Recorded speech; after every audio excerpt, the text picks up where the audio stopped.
Vi vil finde ud af, hvornår, hvad og hvorfor de unge drikker, og vi har valgt at lave et ting. Dig, Peter, han har været så sød og så til rådighed i dag. Og Peter, vi vil gerne stille nogle spørgsmål. Hvorfor drikker de unge? Og hvorfor drikker du? Altså, jeg ved, hvorfor jeg drikker. Ja. Jeg drikker af 2 årsager. Det ene er, jeg elsker bare. Ja. Så det kan jeg ikke rigtig gøre noget ved. Og den anden årsag, det er, når man er til fest, der er den der kultur bagved, der simpelthen hedder,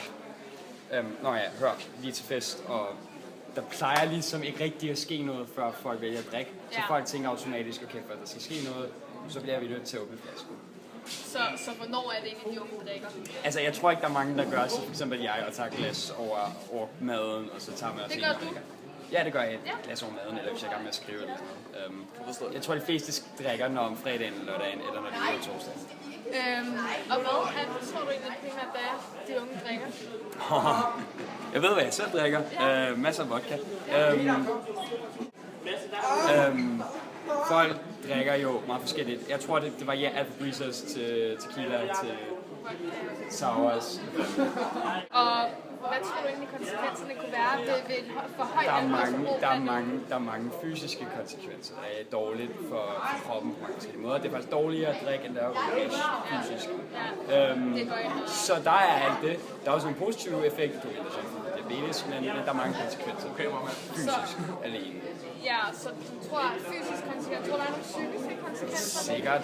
Der er psykiske men, som at du har større chance for demens, hvis du drikker. Og der er de risici, der ligger i, at du kan gøre nogle rigtig dumme ting, som du så bagefter fortryder, som giver det psykiske men. Og så det er en sidste ting. Tror du, eller synes du, at danskere, de unge fra Danmark har et for højt alkoholindtag? Jeg synes, vi har et ufornuftigt alkoholindtag. Jeg synes ikke, det er for højt, fordi der er unge andre steder i verden, der drikker mere end os. Vi har bare en underlig kultur. Når man kommer eksempel i Italien, er det meget normalt, i hvert fald har jeg hørt det, fra de italienere, jeg kender, at når du er omkring dine 10 år, der bliver du introduceret til vin. Så når du er og det gør vi ikke herhjemme. Nej, overhovedet ikke. Og så når du så er det der 15-16, så er meningen, at du vil ligesom være vant til, men det er jo ikke noget specielt for mig. Det er jo bare et glas vin. Fuck det, mand. Så står du ikke så hårdt igen, når du er til fest.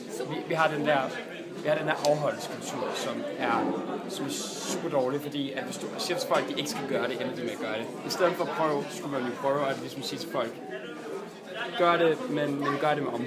Ja. Super. Tak for videre, Peter. Det er ikke kun de unge, som trækker den høje alkoholfrekvens op herhjemme i Danmark. Det er især også den ældre kategori, som trækker procentdelen fordeles op.